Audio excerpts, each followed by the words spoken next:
Rebecca Salter, the Queen of Tea. We welcome you all to join us every single Tuesday, 9 a.m. This is a whole hour of Santa Barbara teen athletes and all those people put it together. And all those businesses that support those athletes. Dr. D. Oh, me. I always had, I've got to go someplace. Hi. Hey. Hey.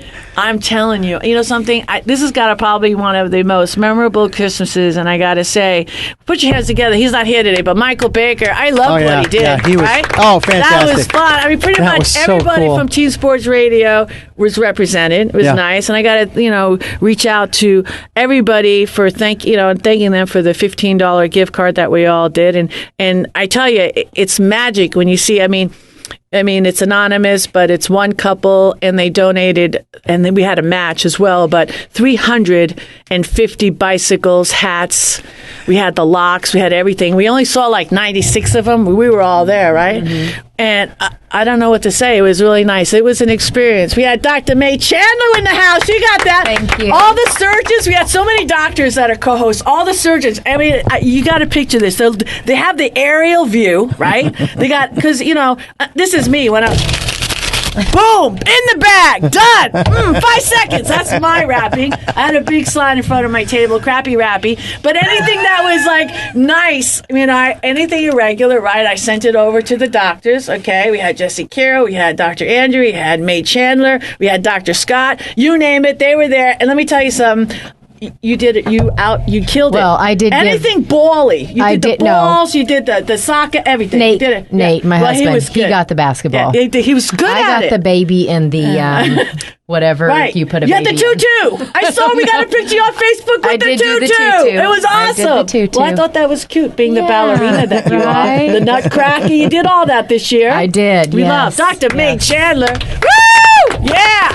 And let me tell you something. Balls are not easy to wrap. I had one too. I know. I had a soccer ball that I had. No, it was a volleyball. We needed boxes to put the irregular things in. It would have made it a little easier. It's true. This is the first time. This is first year. Mm-hmm. And Michael already said we're doubling it. We're going to serve 100 families next year with United. By the way, there was a suggestion made, and I thought it was a very good one. And it went really well. We had a lot of fun, and I enjoyed doing it. Right.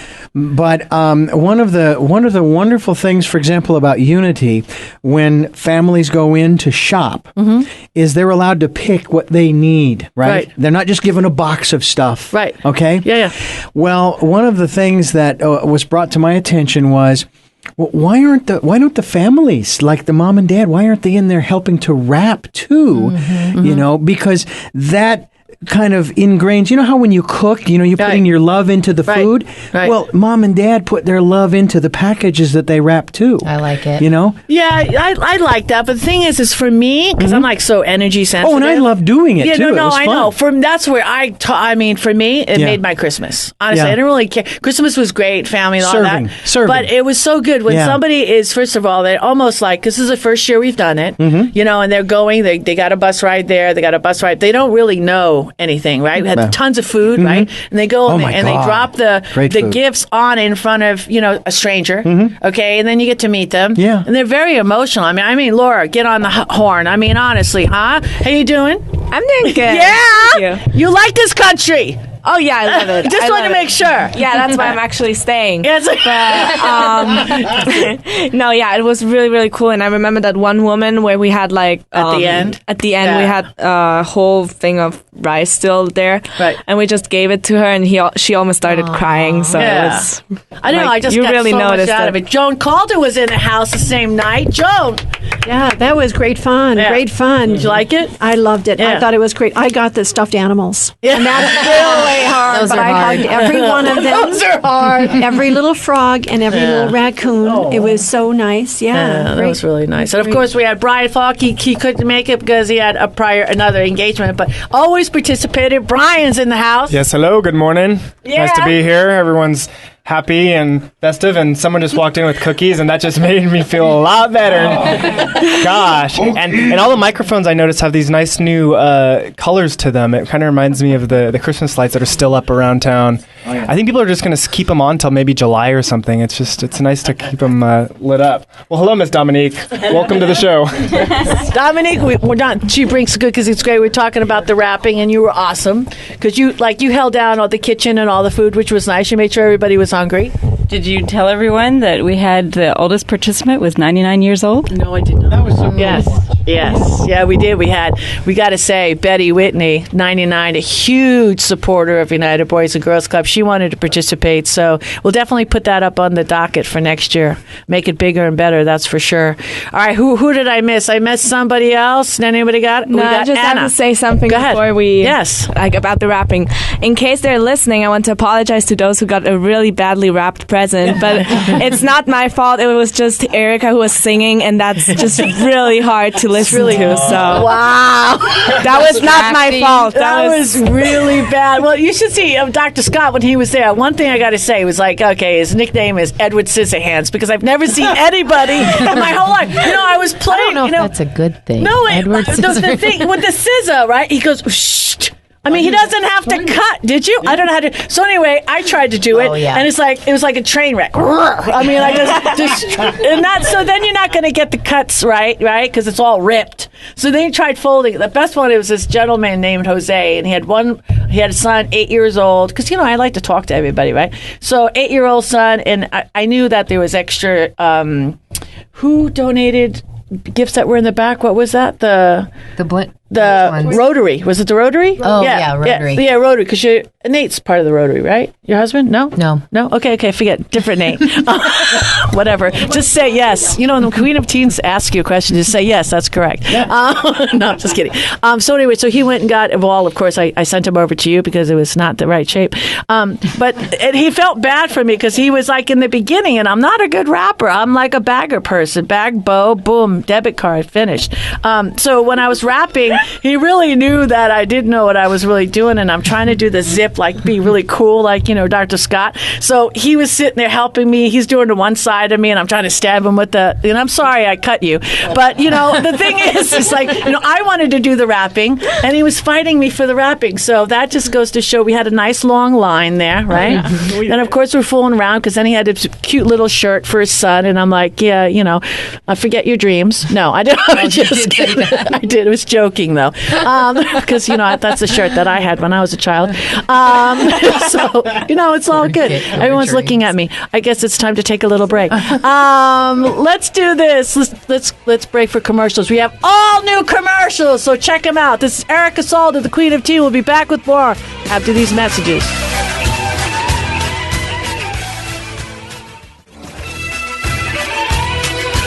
We are back, and this is the Santa Barbara Teen Sports Radio Show. I am your host, Erica Salda, the Queen of Teen. Please tune in every single Tuesday, 9 a.m. And Dominique, where else can you find us? We're on Facebook, the internet, Twitter, YouTube, and teensportsradio.com. She was going to, Dr. Mae Chandler. I was going to do it, but then I was thinking, did you say Instagram? Yes. Oh, okay. I was trying to count them on my finger. Yeah, there you go. We're all over the place. That's it. All of them. She's got, here we are, Master Gardener, Joan Calder. I wanted to give you the floor right now because I know you've got some important information, because this show not only talks about teens and teen athletes, but everything the teen should be aware of, because we want to pass that energy down to the next generation. So talk to me. What's up? Okay, I've got two things. If you have not been to Elwood in Goleta to look at the butterflies, it's time to go. It's best to go there on a warm day, or at least when it's sunny. It has to be sunny, but you must bring binoculars. And it's just incredible, because I was there one day and there was a girl that said, "Isn't this wonderful? They're seeing the butterflies flying around." And I said, "Did you see it through the binoculars?" And they said, "No." So I gave them my binoculars, and everybody said, "Wow." I mean, it's a whole new ball game with binoculars. So do go. And you must go before say the end of January, because they go away. But in order to find information and directions, go to GoletaButterflyGrove.com. So when you have the binoculars, where do you look? Do you look up in the trees, or are they eye level, or on the ground? They're up in the trees, but okay. So you get to that area, and there is a long bridge. It's a skinny 2-foot bridge. Yeah. And then you go to the left, up a little hill, and then to the right. And when you see the benches made out of logs or something, that's where you go and you look up at the trees and you'll only see dead leaves. And you'll say, I don't see any butterflies. But those dead leaves are actually butterflies. That's why you need binoculars. So I hope next time I come here, everybody will say, oh, yeah, I saw them and it was wonderful. Okay. The thing is, the trees it's been dry and they're kind of like falling down. So be careful, stay on the path. And if you hear a crack, look up and run. But it's wonderful. It's wonderful. How long does that go till? They start leaving, I'd say, be there like between 10 and 2 in the afternoon because it's got to be warm for them to fly or at least sunny. If it's sunny. Like an exhibit? This is where the butterflies come from. Nature exhibit. You didn't read my book. I've never heard of this. Okay, you must buy my book, Airplanes in the Garden, Monarch Butterflies Take Flight. There is a map of Natural Nature Preserve. The ones in the East Coast fly to Mexico. The ones in Colorado and west of the Rockies go nonstop. to California. Oh, First class. So this is a real magical place. But then how long are they going to be here for? Till the beginning of February. Okay. You know, so but you got to catch them when you can. If it's cold and rainy, you're not going to see a whole lot. But they'll look like dead leaves, so you got to take binoculars. But it's amazing, and wear sturdy shoes because if it's wet or something, it's muddy. But Natural wonder of Santa Barbara and Goleta. It's amazing, and so many people have not seen it. Dr. D, have you been there? Dr. D? No. Huh? Naughty. No. Maybe we should take a tour. Field trip. Maybe a field trip. Get the bus. Road trip. And the other thing is, if Santa didn't bring you what you really wanted, I have a suggestion for you to buy yourself a present. This is called The Life-Changing Magic of Tidying Up. The Japanese of Decluttering and Organizing. Yeah, end of the year. Time to do it. By Marie Kondo. I have it as an audiobook, and there are a lot of YouTube videos using this lady's method. I so highly recommend it. It's fantastic. This is more than cleaning up. This is fixing your life. It's a good start. I think we ought to buy one for Miss Erica over there. No, I'm not even. No, Dominique, I don't like stuff. No, I get rid of it. I don't have any type of problem. It's more than getting rid of. It is more than getting rid of. I like to have an abundance model, so I need to empty everything out because then I need to get more stuff. Right? Right? Yeah, but you don't let people check your drawers. Okay. So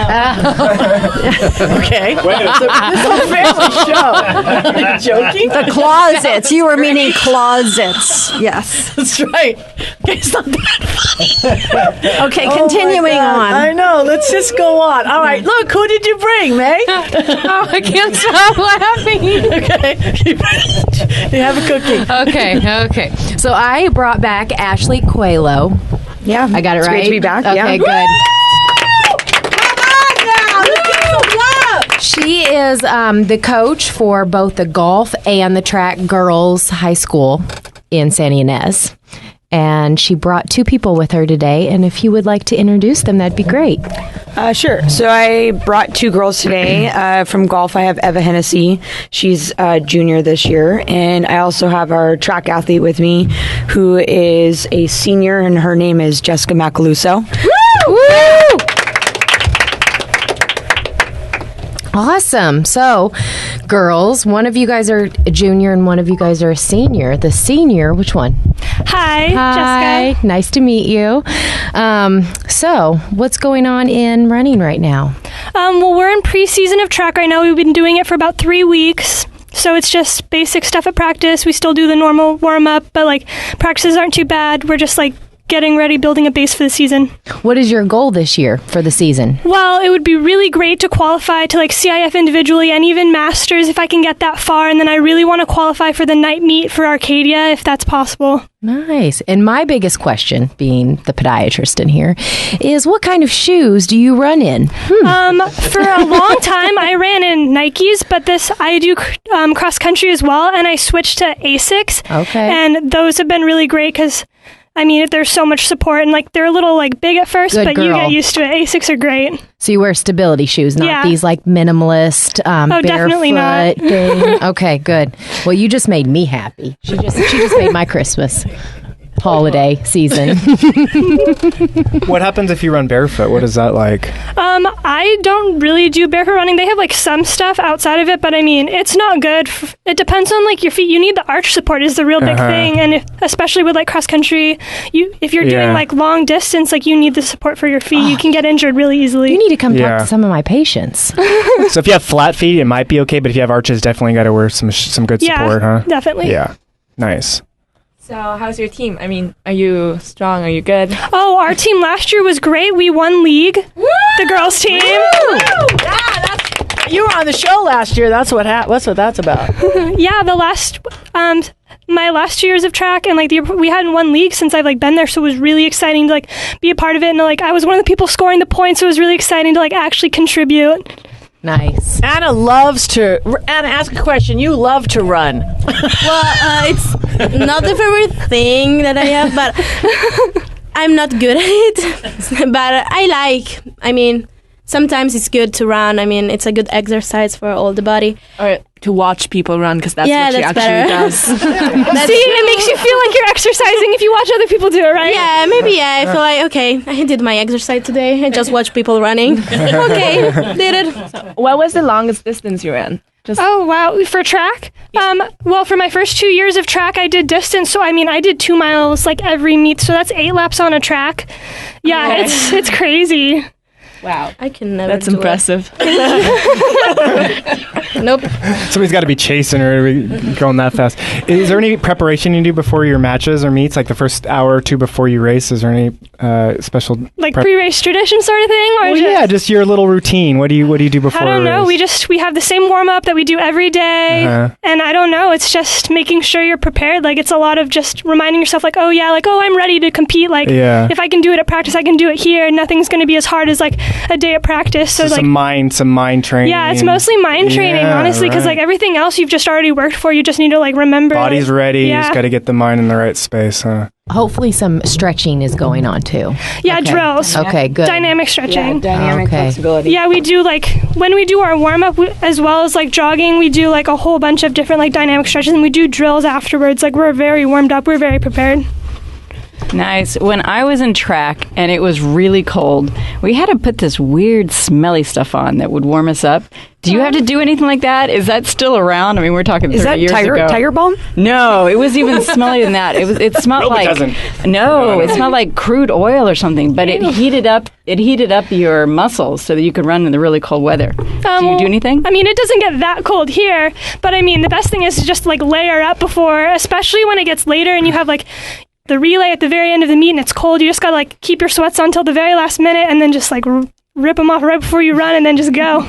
Do you have a mantra when you're running? What goes through your mind? Just run, or you must have something you're thinking. Gosh, honestly, when I run, it just like most of the time I just go blank. Like silence. Someone asks me like, "Oh, what were you thinking about while you're running?" I was like, "I honestly have no idea. It's like I wasn't here for the last minute."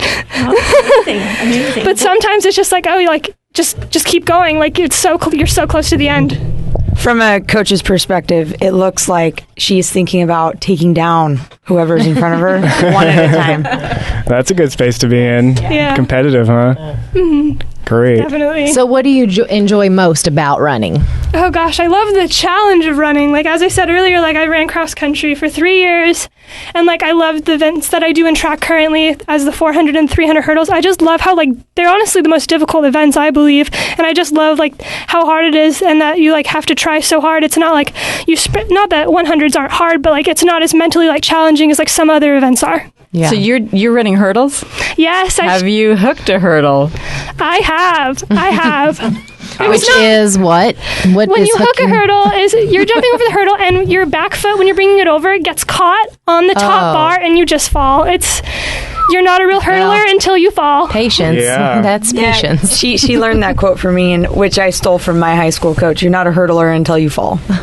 So, Coach, you made her get back up and run right away, right? Totally. I was sitting there laughing for a little bit after I made sure she was okay. Oh, it was so embarrassing. Oh, my gosh. My old coach was there sitting, taking times, and he just saw me skid across the track. It was right before the finish line. It was so embarrassing. But, I mean, I haven't fallen in a race since, so progress. That's good. That's do it always once good. at least, Yeah. right? Yeah. Get it done. One and done, right? Yeah. All right, let's do this. We've got a lot of Dr. D killed it over the holidays with all our new commercials. So let's listen to a few of them right now. Take a little break. This is Erica Salda, the Queen of Tea. We'll be back with more after these messages.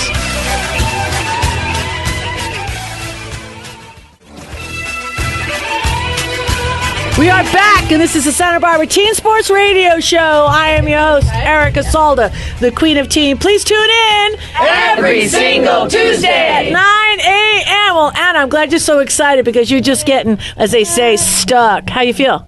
I feel good. I have 2 needles in my neck, but I feel good. It's weird. Well, your partner in crime here had something to say. What? She puts it in her head, right? Oh yeah, because we just noticed that like he was working on her head too, but I'm not concerned because there's nothing to damage in here. So that's awesome. I'm really relaxed. That's awesome. This is what you think. I'm not This you. is what I know. I'm not you, so there's something here. I like your new jewelry. That's beautiful stuff. Thank you. Sarcasm. We talked about sarcasm. Oh, yeah. So sarcasm is when you say one thing and you mean something else. Right? No, I actually meant that. Oh, thank you. Yeah, put it in your drawer. Okay. Okay. All right. Well, all right. We got to move on. All right. Coach, San Ynez coach. Ashley's in the house. Ashley, you have another teammate or member? Yeah. Student. Before I go on to my other athlete. That's what the show's about, right? Jessica was being very modest. She did mention that we won league, but she also forgot to mention that we actually went undefeated in league. Nice. All right. That's 2 hands together. Yeah. Woo! We got some cool team patches for our girls. They all have undefeated for Los Padres League, so that was a really awesome accomplishment for our squad. And then she also forgot to mention that she did very well at CIF and got out of CIF prelims and also went on to finals. So it was really exciting to watch her run at both of those events. Wonderful. And then my other athlete that I brought is my junior golfer, Eva Hennessee. She is also a very, very talented athlete. She was ranked in the top 9 in our Los Padres League for girls golf this season, and she actually was ranked 7th. So she was number 7 in the entire league of girls. So it was really impressive stuff that she was doing. That's awesome. Woohoo! So welcome. So let me know, what is your personal season goal? Seasonal or season? Season. Okay. Whatever. It's holidays. I don't know. Yeah. Well, next year I'm hoping that maybe I'll go to CIF, which is the top 4 girls in the league, and just drop my scores and get into the 40s consistently. That's good. What are you going to do different in order to get there? It just takes a lot of practice to play golf. It's a very mental sport, and you need a lot of skill, so it's just constantly practicing. How many hours a week are you doing right now? Since it's the off season, I do maybe about 6 hours a week. How old were you when you first put a club in your hand? I actually started sophomore year, but I had played with my dad when I was younger, but seriously only last year. Wow, that's wonderful. What do you attribute your success to? It's a lot of practicing outside of practice. You can't just go to practice, and you have to work on the weekends and that type of thing. Where's your where do you play? Alisal or? Yeah, the Alisal. Nice. Well, that's nice. It's a beautiful course. I got a quick question here. Athletes, do you breathe? Do you have special breathing exercises? I'd love to hear about that. Not really for golf, so. No, we don't. That's not something we do. Maybe we could try it, though. Wow, interesting. So the reason why we're asking that is that your breath is the gateway to the shift in your consciousness. So if you haven't explored it, you might be interested in reading up on some athletes that have studied the difference of breath techniques. There's a real simple one that there's a couple of famous people who do it, where you breathe in for 4 seconds, you hold for 7 seconds, and then you breathe out for 8 seconds. And you repeat that cycle 4 times. And what it does is it lowers your heart rate, and it lowers your level of stress, and it increases the oxygen in the body. You know, Dominique, that's interesting because I've started doing a whole lot of yoga recently, like a lot, like probably 6 to 7 times a week. And I wish I would have been doing it back in the day, back in a long time ago, when I was doing so much ballet, right? Because with ballet and when you're younger, I feel like you concentrate on one thing. And a lot of younger athletes aren't, cross-training, right? They're just doing their one thing all the time. And if you had like some other stuff, because the breathing with yoga, I mean, it's just incredible what I've learned and how much more stamina you can, do yoga when should you be have the cross training for all sports. I love it. My It's son's amazing. been doing it with baseball now for like 4 years, and he swears by it because you want to lengthen the muscle if you're a baseball player. Football, you want to make it big, bulky, whatever. But it's just really, I think it's kept him pretty much injury free. I was just going to say that. That's what it yeah, is. it's It really preventive. is. If I could add something real quick, in our last cross country season, we talked to our coaches about it, and I didn't know if this was tying into the idea, but we actually started doing yoga because we would do core and stuff before practice because core training is like so crucial, like being a great runner and athlete. And we did yoga. We started like once a week before like our actual workouts, and then we started doing it twice a week. And I think it like was really helpful. And maybe even in track season, we could like try to like tie it into the program. Yeah. Well, only right here. It's right. We make things happen on T Sports Radio. And you have so many people that are really dialed into it. So definitely. Good question, Joan. Yeah, that was a good one. I like It's that. really good. And I'm actually pretty bad at it. And like at the end of yoga, how you're supposed to lay there and like close your eyes. I mean, that's like the hardest pose for me is just laying there with my eyes closed. Shavasana. Yeah. Yeah, I'm it's so called bad corpse at it. pose. Little yoga story. I went with Anna once to the core power yoga, the hot yoga. That's where I go. And I was like, oh, that's so cool. And she was like, okay, I'm going to come once. And then like she just looked at me the whole class being like, I'm going to kill you. So she's not even for the breathing part. I spent half of the lesson like laying on the ground, looking at the others doing something. I was like, no, I can't do it. I'm laying. I will lay all the day and stay here looking at Laura's wedding and laugh like, you loser. You're doing stuff. I'm sleeping. She was actually begging for water, so it was different. Yeah. I was just thinking about another key component is visualization. Is that something you work on as well? Visualizing your strides, your crossing the finish line, all the preparations and that kind of thing?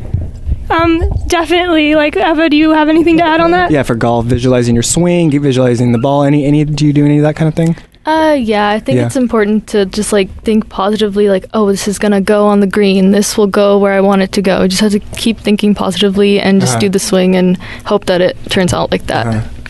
Yeah. Okay. Nice. And you? Yeah, I think it's definitely helpful. Like, one of the most critical things is, like, you can be a great runner, you can be very fast, but if you don't have good form, people are just going to pass you. So it's, especially with, like, hurdling, if you don't have good form for hurdles, you just, like, it's those extra seconds that, like, keep you from, like, crossing the line before everyone else. So, yeah, form is definitely important. I can encourage the two of you to do what I did.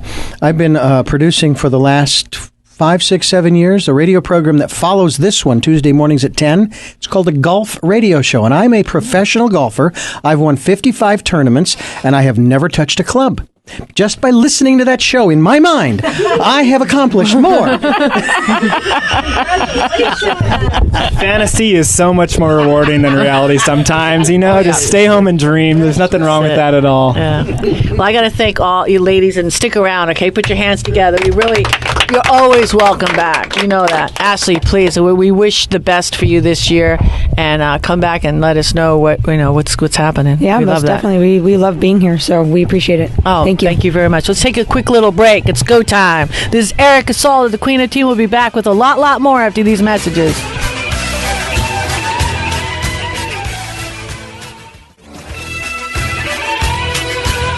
We are back, and this is the Santa Barbara Teen Sports Radio Show. I am your host, Erica Salda, the Queen of Teen. Please tune in every single Tuesday, 9 a.m. Lori, do you know where you find us?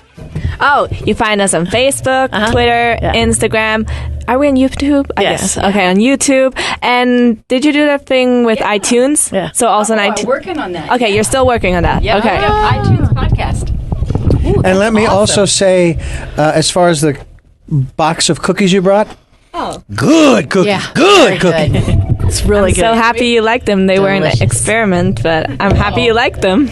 I think we're brought with all the needles out of Anna's head. I think Italy can hear us clearly. I think so. How do you feel?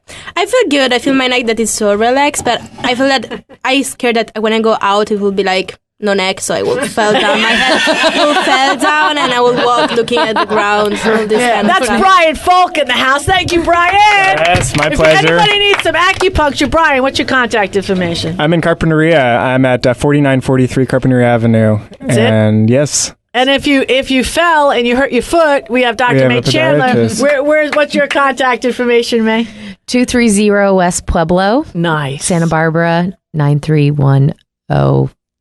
That's okay. 5. That's Wait, just I think Dr. it's Mae 5. Chandler. I think it is, yeah. Dr. Mae Chandler. But I told somebody 1, and then my sister said, well, I put it on the internet, and it says that it's supposed to be 05. I'm like, okay, well, the internet's probably more correct. It's awesome. All right, in the house. Let's a warm welcome here. Put your hands together. We have Michael Wild.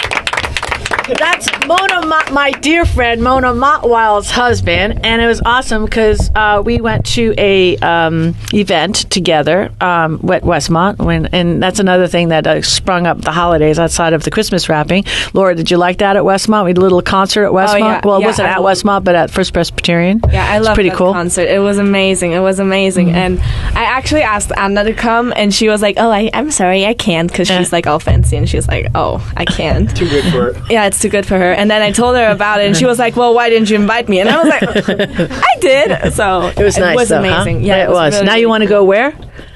to School? To Westmont. It's actually here in America. So, See? yeah. That's what I thought. Beautiful campus. Well, we're really blessed to have Michael in the house. It's great because a couple of days after that, he recommended to have our next guest that he brought, and we're going to get to her in 1 minute. But a little bit about Michael. Works with Wise Drive. Put your hands together. I've only heard about it through Mona, but why don't you tell us a little bit about yourself first, Michael, and about Wise Drive and everything else you're doing, because you're doing a ton in the community, and it's guys like you that I like to, recognize, because it's about the kids, and you're all about the kids. So, I know, and you brought a beautiful girl too. But I want to talk about you for right now. All right. Well, I'm an ex-college professor. I taught at USC for a long time, and now I work with youth in the Santa Barbara area.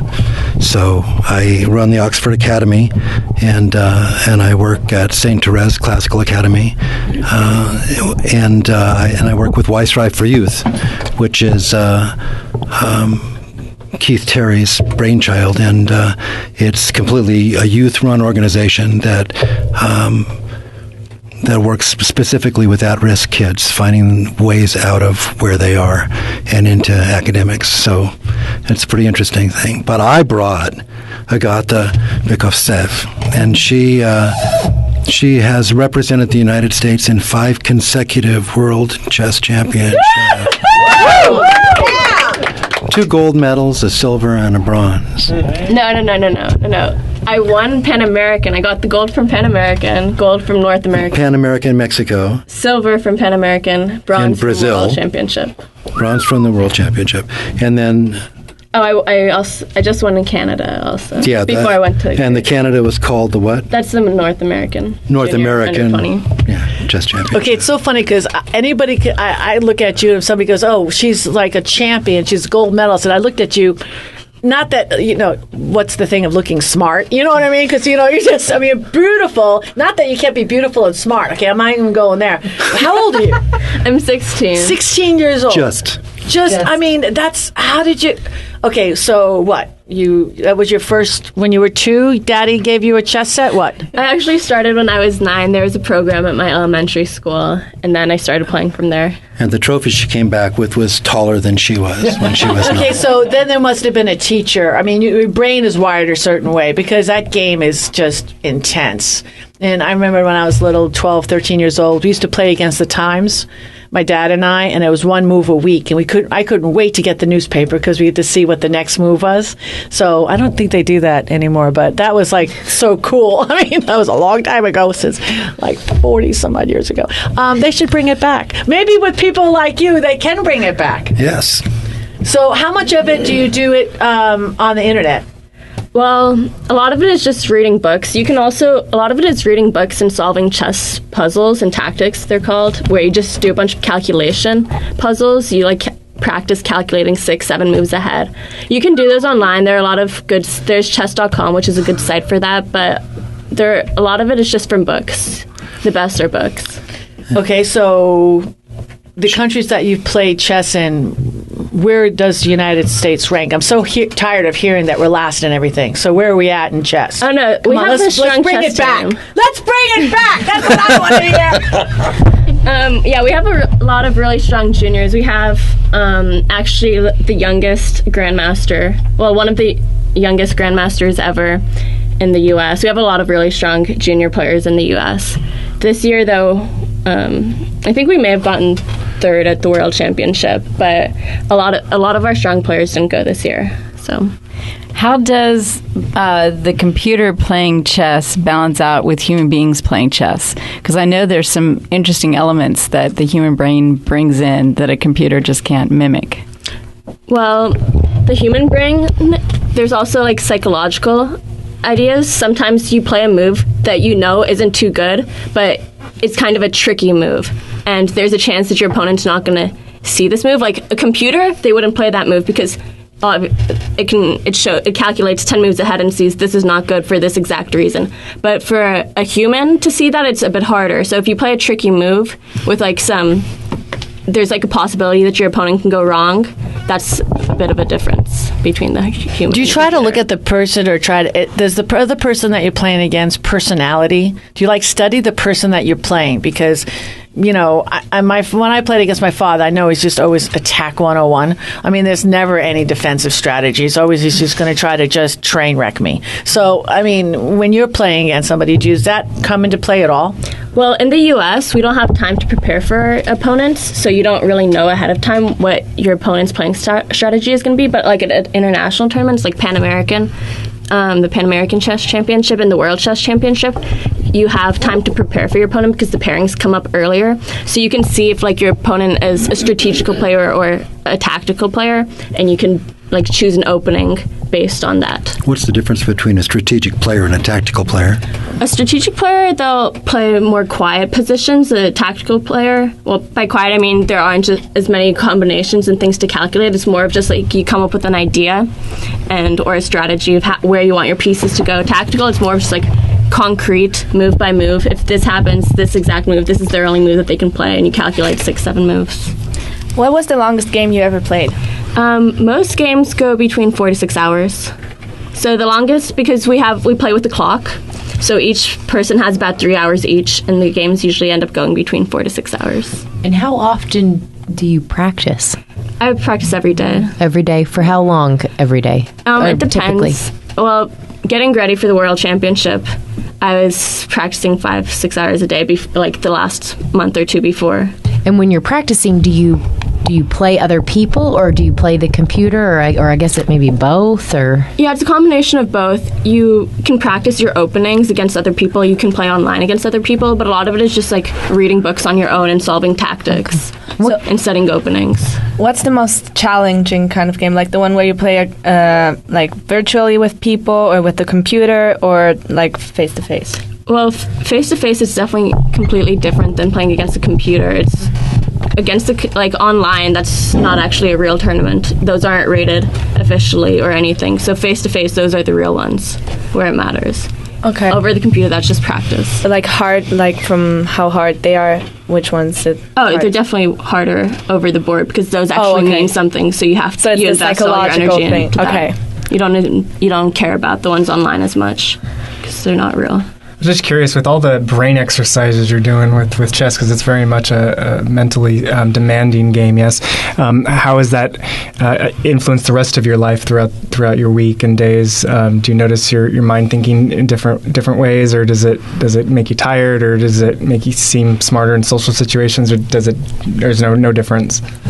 Well, I guess a lot of chess players are kind of on the smarter side, so I think that ties into school and stuff, because it just develops like your creativity and other parts in your calculation and your ability to like look ahead. Yeah, that's what I was kind of wondering. Agata's been taking classes at City College since she was 12.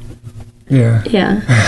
But and full time now at 16. So that's cool, because a lot of people think about chess and think it's very intellectual, but you're talking about creativity, and it can help in that way too, which is you have to come up with your own creative plans. You can't just calculate. A lot of the game is calculation, but a lot of it, like for strategy, is also important. You can be like an active attacking player, but you also have to have strategy in your head, like what position you want to get. Or that sounds cool. Yeah. Come on, kids, get out and play some chess. Yeah. Okay. Listen, I'm looking at a pawn to. You don't know what you're talking about. I'm looking it up. No. What we got to do? We got to take a little break right now. That's what we have to do, because it's go time, and I got the smooshy sign. But we have another section left, and we have we have so many more questions for you. So let's take a break. This is Erica Calder, the Queen of Teen. We'll be back with more after these messages.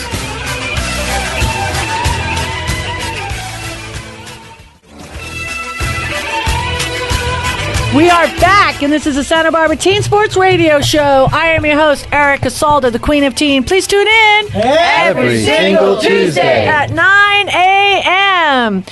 Wow, we did more talking in the break than we have one section left, and then of course Dr. D has to remind us, let's flip the mic on. Okay, good. We have a lot to talk about. I have the first question. If you just joined us right now, we have a women's international chess champion in the house, first chess champion we've ever had in the house on Teen Sports Radio, and tossing it over to Michael. Michael, you wanted to bring up something as far as what she's doing, giving it back to the community. I love this. Yeah, Agata has developed a chess program for kids in Goleta at Isla Vista School, where she provided them with chess boards and pieces, and is teaching them every week. And going to develop, I guess, the next generation of thinkers. And we were talking about our problems in society came about because people didn't think too far ahead. And chess teaches you to think several moves ahead. So this may help the future in more ways than sport. I have a question in regards to the philosophy of chess. What is it, and how does that play into your day-to-day life? What do you mean by philosophy? The philosophy of chess. I know it's a logic-driven game. It's, you move here, and then there are all these other counter moves and so forth. But with all of the books you've read, they've never talked about the more esoteric aspects of chess in terms of playing the game and in terms of strategies and maybe not always going after capturing something because it's not the best idea? Well, that's based on the situation. Like, you'll calculate. Sometimes you won't take a piece because there's a trap 5 moves down in the position. But there's like a combination of calculation and strategical play that you have to... So are you an aggressive player? I'm an attacking player, yes. Okay. I used to play with my dad, and I haven't played with him in a long time, but we used to sit down and across the table, and I think I beat him once in all the times I ever played. But it's a good exercise for anybody. Learn the moves and play. Erica. Yeah, it was a long time ago. Stalemate. How do you feel when you put in 3 hours and then do you feel is it a win for you or is it a loss? Well, a stalemate is, some people confuse that with a draw. A draw is where you don't win or you don't lose. A stalemate is kind of where you mess up and there aren't any moves, so it's an automatic draw. But stalemates, they don't happen that often. You'll agree to a draw. A stalemate is just basically a position where you can't move your piece anywhere, your king anywhere. Right. But a draw, it depends on the game. Like, some games still you'll be winning and then you'll draw. You'll feel sad about those. But some games you can be losing and draw, and you'll be happy about those. Do a lot of people quit? A lot of people do quit chess. It's really psychologically draining, but... Yeah, like, and I don't mean I'm like during the game, and I'm just saying, you're just killing me, and I quit. Oh, yeah, you resign. A lot of people, it's... If you're down a piece, like on my level, if you're down a piece, like that's considered a knight or a bishop, that's what a piece is, or a rook. If you're down a piece, there's no point of playing anymore. You can't get back from that in most positions. You're saying that a person can't make the same mistake that you made to get down a piece? Well... you can, but like on lower levels. On lower levels, if you're down a piece, there's a great chance that your opponent's going to give it back because at lower levels they make mistakes every other move. But when you get to like a higher level, like the level that I'm on right now, if you blunder a piece, if you give a piece for nothing, it's just over at that point. So you just. A lot of the times, you can look at a position and see if there's still play or if there's any tricks that you can still see. But a lot of the times, if you lose a piece, there aren't going to be any tricks left, and most people would just. So there's resign. Nobody in California better than you. Well, there are people in California. There are a lot of people in California, but I won bronze at the World Championship for girls under 16, and I won Pan American. So that's just the U.S. and South America. I won gold at that for under 16 also. I'm one of the, I think, I'm one of the top 3. I'm either number 1 or 2 right now for girls under 16 in California. That's amazing. And so do you get a blind Facebook, request? Hey, like friend request, and then do you play? Do people just want to play you just because they want to play you? I mean, do you have to get that? I get a lot of random Facebook friend requests, yes, from chess players, but right. So your time's so valuable. Right? I mean, did somebody have to show you their resume to play you because you're so good? I'm just asking. Well, I'll see their rating. If their rating is high, if their rating is around mine, then it would be worth my while to play against them because it'd be good practice. But if they're lower rated, I won't take the time. We're out of time, but I need you to come back next time you have some big Pan American. When you do something global, please come back. Put your hands together. Agata. This is Eric DeScalda. You've got to go. Thank you, Santa Barbara. We'll see you next week.